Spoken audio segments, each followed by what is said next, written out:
Hi, this is Ricki Pryor. I'm editor of the Richmond Register, and you're watching the Pryority Report. This week, joining me is Scott Howell from the Kentucky Guild of Artists, and we're going to talk about the exciting market day coming up.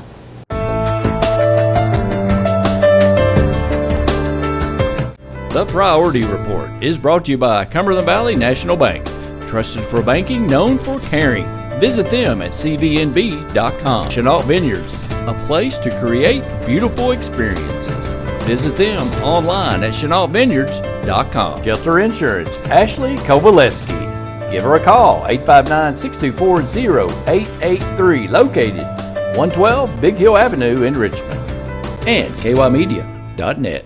Well, welcome back to the Pryority Report, and thank you so much for being with me today, Thank you for Scott. having me. I'm excited to be here. Yes. So, Scott, tell our viewers a little bit about yourself and a little bit about the Kentucky Guild. Okay, I'm the marketing coordinator for the Kentucky Guild of Artists and Craftsmen. Of course, we're based in Berea. Yes. We've pretty much been in Berea from our inception in 1961. We've bounced around a little bit, but Berea has always been home. Probably a lot of people are familiar with the fall craft fairs that we have out at Indian Fort Theater, and we have a gallery in Old Town. And really our big goal is to promote art in Kentucky as a viable industry that people can make money from and, feed their families. A lot of artists are small business people, and that's the kind of people we like to support and spread the news about. So, you said 1961 for the Guild. Is that the oldest? We're not the oldest. There's an art guild in Louisville that has us beaten by 3 years, but they're just for Louisville. We're the oldest statewide art guild. In my brain, we were established in 1960, which gives us a little more age. Burt Combs was governor then, and he signed a proclamation in December of that year declaring that this guild was going to be established. And then March, April 1961 is when we were finally incorporated and got to work. And been in Berea. Yes, been in Berea ever since. Actually, we were not in Berea technically for maybe 5 years after the guild was founded. We won't worry about that one. No, we were on a train. Oh, yeah, that's right. Yeah. You're like traveling artists. There was the guild train. Because of the L&N. Yeah, we had an agreement with the L&N Railroad. We had 2 refurbished rail cars that traveled the state. They would spend so much time in one city, then move to the next. And those were our offices, workshops, a museum exhibit. They taught craft skills there. It's a really interesting program. It'd be awesome if we get that going again, but... Oh, I'd love that. Yeah, I think there was like two rail cars. 2 rail cars. And one was where they like demonstrated, and the other was like you said, like the offices. Yeah. We've been trying to run down what happened to those rail cars. One lead led us to think they're in a museum, or one of them is in a museum, and then another lead made me think that they're scrapped. Yeah. But I'll keep you updated. Oh, yeah, please do. I'm very interested in that. I had forgotten about the rail cars. The train, it's so interesting. So that was the 5-year absence. Yeah, we were on the rails. That's awesome. Getting the art out to everybody.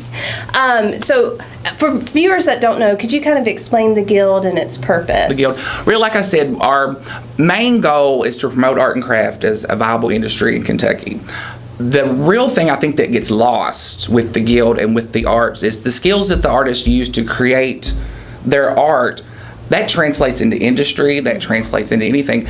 A welder is a welder. Mm-hmm. Doesn't matter if you're making a garden sculpture or if you're welding something online at Toyota. Right. So these skills really translate back and forth. And one thing that we're looking at as far as our art academy is training people in those skills you can be an artist, but you can also go further with these skills. A marketable skill. It's not just art training, it's job training. That's great. And it's made up of artists across the state, so not just Berea artists. No, not just Berea. Pikeville to Paducah, right, as they say. And of course, all of our members have to be juried in. They have to pass a jury process, which is pretty strict. Right. The jurors look at their technique, their style, the materials they use. So the people who get into the Guild are the artists. They're really at the top of their game. It's not just anybody who can get in. If an artist were to jury and not pass the jury session, they're assigned a mentor to help get them ready for the next jury session. Yeah, it's quite a prestigious thing to be a Guild member. Oh yeah, and once you're juried in as a member of the Guild, you're accepted into other art guilds automatically without being juried. You're able to sell at the Kentucky Artisan Center without going through that process. So there's a lot of benefits that come with it. So what we're here today discussing is the very exciting Market Day. Market Day, yeah. It's October 8th. October 8th coming up.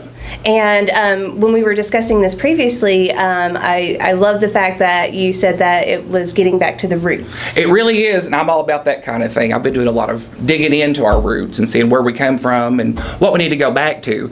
This year we had to cancel our fall fair at Indian Fort Theater for a lot of reasons. COVID has not been nice to anybody. Right. So the Log House Craft Gallery, which we call the mothership, Kentucky Crafts, in Berea, they reached out to us and said, hey, would you like to use our lawn for a replacement show? Yeah. We thought at first we'll have 20 or 25 booths and it'll be a small, nice little day out. We're almost at 50 booths at this point with entertainment, and it's kind of getting more on par size-wise with what did go on at Indian Fort Theater. So we're really excited about it. One of the really cool things to me is how organically it came about. Log House reached out to us.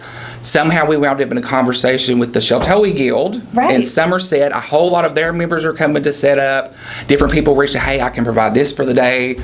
It's been a very grassroots, organic collaboration, and you have to be proud of something like that. Absolutely, and just the history behind the Log House Craft Gallery. Yeah, our first fairs were on the Berea College campus in the Agriculture Building, which is a half a block away from the Log House. So you said getting back to our roots. We're really getting back to our roots. The mothership called you home. Exactly, the mothership. She beamed us up. There you go.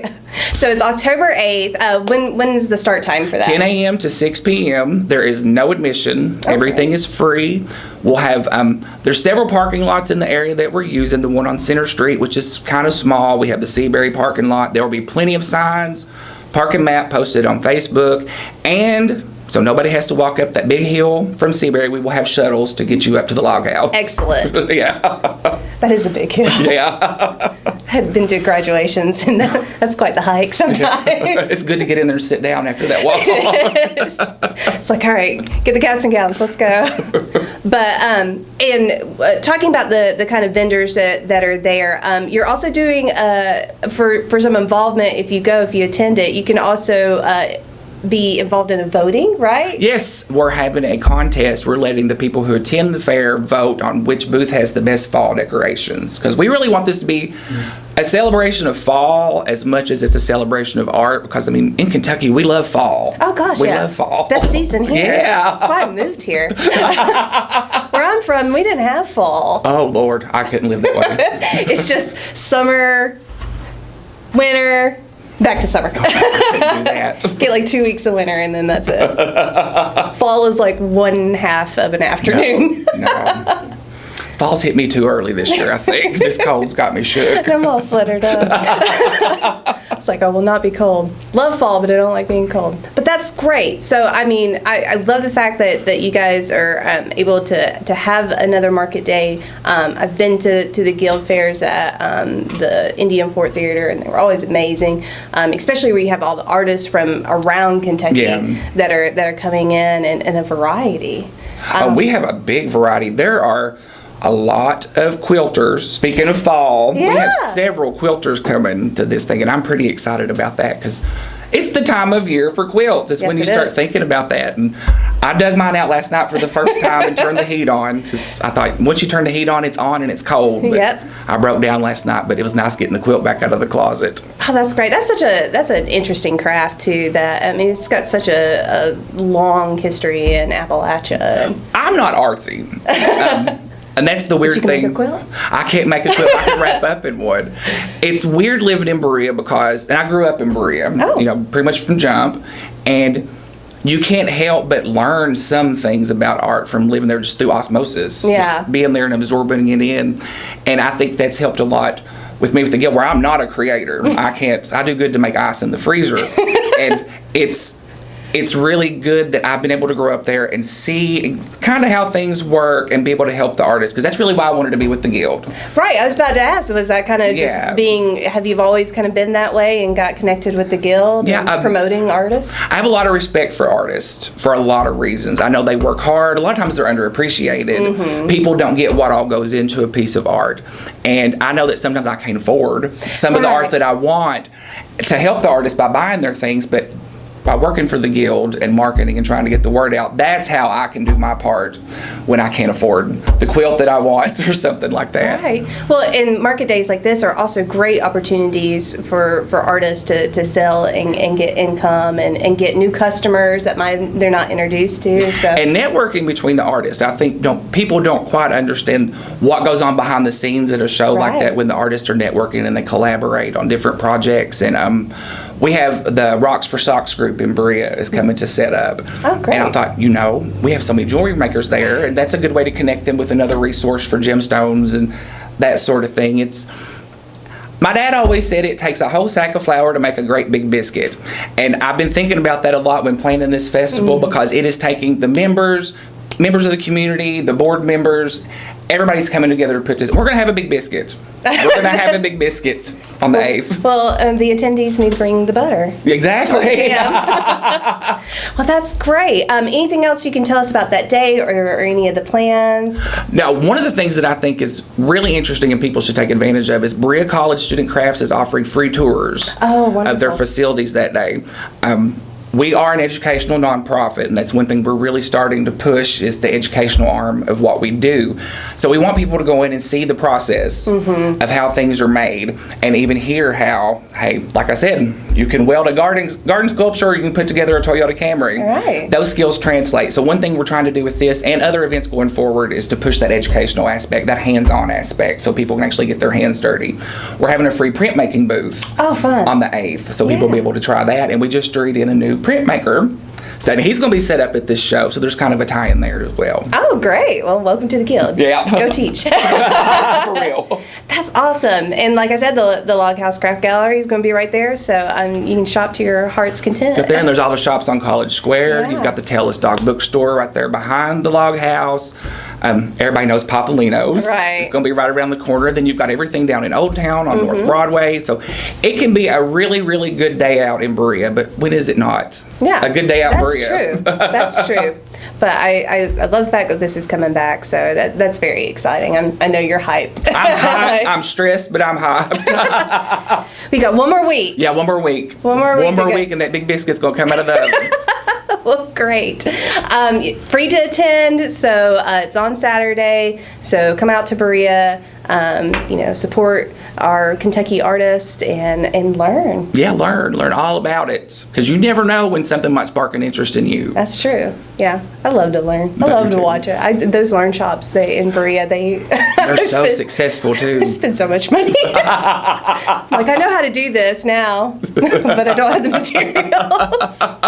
But I know. I have the knowledge. Getting the materials sometimes is the hard part. It is, yeah. Well, this is great. I so appreciate you taking the time. I appreciate you all having us. Is there anything else that you'd like to add? If you have any questions, hit us up on Facebook. We have a YouTube channel. You can search KY Guild TV on YouTube, or just Kentucky Guild on Facebook. Or if you need any more information from me personally, you can email kyguildtv@gmail.com or give us a call at 986-3192. There you go. Well, and another thing is that the Kentucky Guild is in Berea, so the headquarters are there too. Yes, that's the central hub of the Guild. And that's in Old Town. That's in Old Town. We're the big orange building at the top of the hill, and we're going to be reopening the gallery sometime in October for Christmas sales. Oh, great! So look forward to that too. If you missed this, go to the grand opening. Yeah, I'll be glad to have you. All right. Well, thank you so much for joining me. Thank you. Good luck on the event. I will obviously be there. You better. I'll buy a quilt. You got me a good idea. Well, thank you so much for joining me for this week's Priority Report. Join me next week for more news you need to know about. The Priority Report is brought to you by Cumberland Valley National Bank. Trusted for banking, known for caring. Visit them at cvnb.com. Chenault Vineyards, a place to create beautiful experiences. Visit them online at chenaultvineyards.com. Shelter Insurance, Ashley Kovaleski. Give her a call, 859-624-0883, located 112 Big Hill Avenue in Richmond. And kymedia.net. Download the Richmond Register News app on your favorite device, or sign up and subscribe online at richmondregister.com.